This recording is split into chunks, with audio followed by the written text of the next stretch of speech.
واقعہ ایک مرتبہ سنایا تھا کہ ہارون رشید بادشاہ ہے، اور اس وقت جو ہے ایک بزرگ آدمی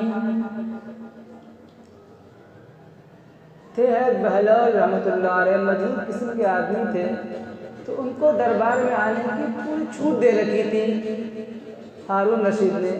تو ایک مرتبہ ان کو پیاس لگی شدت کی، تو انہیں پانی منگایا، تو بہلول وہاں موجود تھے، کہنے لگے کہ بادشاہ سلامت، ایک سوال کرنا چاہتا ہوں، ذرا ٹھہریے۔ تو بادشاہ نے کہا پوچھو۔ کہنے لگے کہ آپ کو ابھی بہت تیز پیاس لگی ہے، کہیں پڑھا تھا کہ وہ جنگل میں سفر کے لیے نکلے تھے، شکار کے لیے۔ تو کہنے لگے کہ آپ یہ سوچئے کہ آپ کو بہت تیز شدت کی پیاس لگی ہو، چلچلاتی دھوپ ہو، گرمی ہو، آپ کو اتنی تیز پیاس لگی ہو کہ برداشت کے باہر گلا سوکھ رہا ہو کہ آپ برداشت نہیں کر سکتے۔ اب اس وقت ایک دنیا میں کہیں پانی موجود نہ ہو، صرف ایک آدمی کے پاس پانی موجود ہو، ایک پیالہ، تو آپ بتائیے کہ آپ اپنے پیاس کو بجھانے کے لیے اس ایک پیالے کی کیا قیمت ادا کریں گے؟ تو ہارون رشید نے کہا کہ میں اپنی آدھی سلطنت یعنی آدھی حکومت دے دوں گا۔ تو حضرت بہلول نے کہا کہ اچھا مان لیجیے آپ نے آدھی حکومت اپنی دے دی اور اس ایک پیالہ پانی کو لے کر پی کر اپنی پیاس بجھا لی۔ پیاس تو بجھ گئی، آپ کی جان بچ گئی۔ اب اس کے بعد آپ کو پیشاب لگ گیا، اب پیشاب رک گیا، پیشاب باہر نکلنے کا نام نہیں لے، پیشاب رک گیا۔ اور آپ جانتے ہیں کہ پیشاب جب رک جائے تو انسان مچھلی کی طرح تڑپتا ہے۔ تو اب بتائیے کہ پیشاب آپ کا رک گیا، آپ مچھلی کی طرح تڑپنے لگے، اور ایک آدمی کے پاس ایسی دوا ہے جس سے آپ کا پیشاب باہر آ جائے، ہو جائے، تو اب بتائیے کہ اس کو کتنی قیمت دے کے آپ وہ دوا لے سکتے ہیں؟ تو ہارون رشید بادشاہ نے کہا کہ ہم اسے آدھی حکومت دے دیں گے اور وہ دوا لے لیں گے۔ تو بہلول نے کہا کہ اس سے پتہ چلا کہ آپ کی یہ پوری سلطنت ایک گلاس پانی پیٹ میں لے جانے اور پھر اس پانی کو باہر نکالنے کے برابر ہے۔ تو اب آپ بتائیں کہ آپ نے اب تک کتنے ہزار پیالے پانی کے پیے ہوں گے، اور اللہ کی کتنی نعمت استعمال کی ہوگی، اس کی کیا قیمت ہوگی جب صرف ایک گلاس کو پانی پینے اور اس کو نکالنے میں آپ کی ساری حکومت آپ دینے کے لیے تیار ہے۔ یہ اللہ کی نعمت ہے، لیکن ہمیں میسر ہے، ہمیں اس کا احساس نہیں، اور ان پانی کو پی کے ہم اللہ تعالیٰ کی نافرمانی کر رہے ہیں۔ ایک کتاب میں ایک بڑے عالم اور ایک بڑے بزرگ، دونوں کی کتابوں میں پڑھا، انہوں نے اپنا واقعہ بیان کیا اپنے ساتھ کہ ایک ڈاکٹر صاحب تھے، ان کے یہاں مہمان ہوئے تو کھانا کھائے۔ کھانا کھانے کے بعد انہوں نے کہا کہ آپ آرام فرما لیں۔ تو ڈاکٹر صاحب کہنے لگے کہ لیٹ تو نہیں سکتے، آپ ایک تکیہ دے دیجئے، ہم اوٹ لگا کے پیٹ لگا کر بیٹھ جائیں گے۔ پوچھا یہ کیوں؟ تو ڈاکٹر صاحب کہنے لگے کہ میں مریض ہوں، بیمار ہوں۔ مرض کیا ہے کہ اللہ تبارک و تعالیٰ نے کھانے کی جو یہ نالی ہے، اس میں ایک وال بنا رکھا ہے کہ ہم جو کھانا کھاتے ہیں تو وہ کھانے کی خوراک کی نالی کے اندر سے پیٹ میں چلا جاتا ہے، اور جیسے ہی پیٹ میں جاتا ہے تو پھر وہ جو وال ہے بند ہو جاتا ہے کہ اب وہ کھانا باہر آنا چاہے تو نہیں آتا۔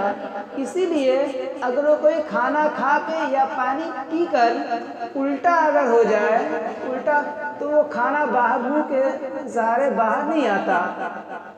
تو اللہ تعالیٰ نے ایک وال وائپر بنا رکھا ہے۔ کہنے لگے کہ وہ وال میرا لیک ہو گیا ہے، کہ اب جب وہ وال لیک ہو گیا تو اب میں ذرا بھی لیٹتا ہوں تو جو کچھ پیٹ میں ہوتا ہے وہ سارا باہر آ جاتا ہے۔ تو اس وجہ سے اب کئی سالوں سے جو ہے میں بغیر لیٹے ہوئے بیٹھے بیٹھے رات گزار رہا ہوں، اب میں زندگی میں لیٹ کر آرام کرنے کا مزہ نہیں لے سکتا۔ تو گویا کہ اللہ تعالیٰ نے یہ نان ریٹرن وال بنایا ہوا ہے، تو یہ نعمت ہے اللہ تعالیٰ کی۔ تو پتہ چلتا ہے کہ اللہ تعالیٰ کی ایک ایک نعمت اتنی بڑی ہے کہ تھوڑی سی ڈسمس ہو جائے تو ہمارا چین اور سکون ختم ہو جائے۔ لیکن ہم ہیں کہ ہمیں نعمتوں کی قدر نہیں، اللہ کی نعمتوں کی قدر اور ان نعمتوں کی شکر گزاری اللہ تعالیٰ کی عبادت، اللہ تعالیٰ کی فرما برداری ہے، اللہ تعالیٰ کی اطاعت گزاری ہے۔ اگر ہم اس کے خلاف کر رہے ہیں تو اللہ کی دی ہوئی امانت میں خیانت کر رہے ہیں۔ ایک اصول ہے کہ ہم جب کسی کو کوئی چیز استعمال کرنے کے لیے دیتے ہیں تو ہماری مرضی یہ ہوتی ہے کہ اگلا بندہ میری مرضی کے مطابق میری چیز استعمال کرے۔ گاڑی دیے یا کسی کو اپنا ایک گھر دے دیے کرائے پر، اب اس میں جو ہے لون بھی لگے ہوئے ہیں، پھول پتے بھی لگے ہوئے ہیں۔ اب کرایہ دار اس پھول پتے کی جو ہم نے پیسے لگا کے لون لگایا اس کی کٹنگ نہیں کرتا اور اس کی دیکھ بھال نہیں کرتا ہے، تو اگلے سال جو ہے جلد ہی مکان مالک اس کو نکال دے گا کہ تم نے میرے مکان کی تو ستیاناش کر دیا، تم نے اس کی کیا حالت بنا رکھی ہے، واپس لے لیتا ہے۔ تو اسی طریقے سے یہ ہماری باڈی بھی کرائے کا مکان ہے، یہ ہمارا اپنا تو نہیں ہے، اللہ تبارک و تعالیٰ نے ہمیں دیا ہے کچھ دن کے لیے آزمانے کے لیے۔ گویا گاڑی پر آئی ہے، اسٹیئرنگ میں کسی کو بیٹھا دیا، اب اگر ڈرائیور گاڑی صحیح نہیں چلائے گا تو اس کو اتار دیا جائے گا، اس سے پوچھا بھی جائے گا، سوال بھی کیا جائے گا۔ اسی طریقے سے اگر ہم نے اللہ کی نعمتوں کو صحیح استعمال نہیں کیا، یعنی اللہ کی مرضی کے مطابق استعمال نہیں کیا، جائز کام میں استعمال نہیں کیا، تو ایک وقت آئے گا کہ اللہ تبارک و تعالیٰ ہم سے یہ نعمتیں لے لیں گے اور پھر ہم سے باز پوچھ ہوگی۔ اگر ہم نے اس کو صحیح استعمال کیا تو اللہ تبارک و تعالیٰ ان نعمتوں کو اور بڑھا کے ہمیں جنت میں عطا فرمائیں گے۔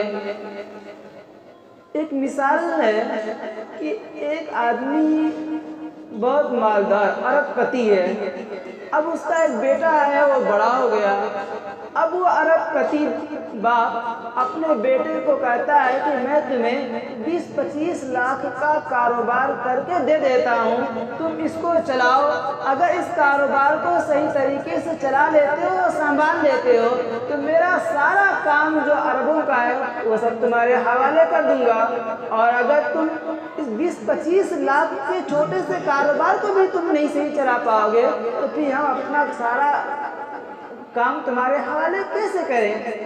نہیں کرے گا۔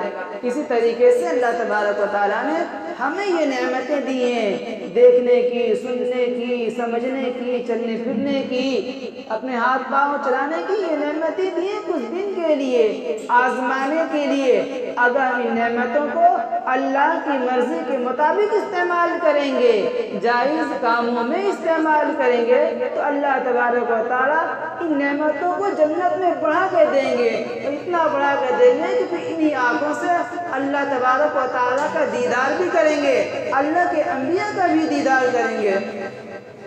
اگر نہیں تو پھر یہ نعمتیں چھین لیں گے۔ اللہ تبارک و تعالیٰ نے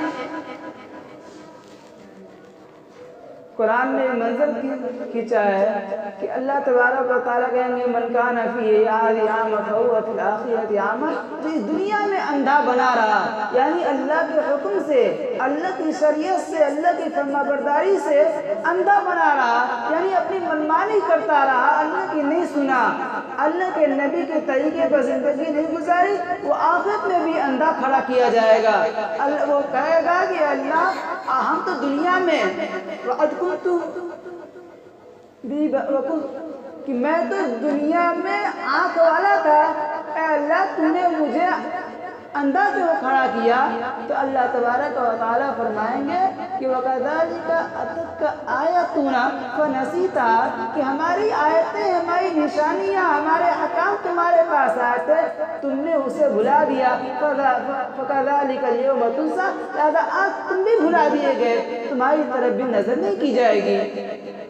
تو اللہ تعالیٰ یہ نعمتیں چھین لیں گے۔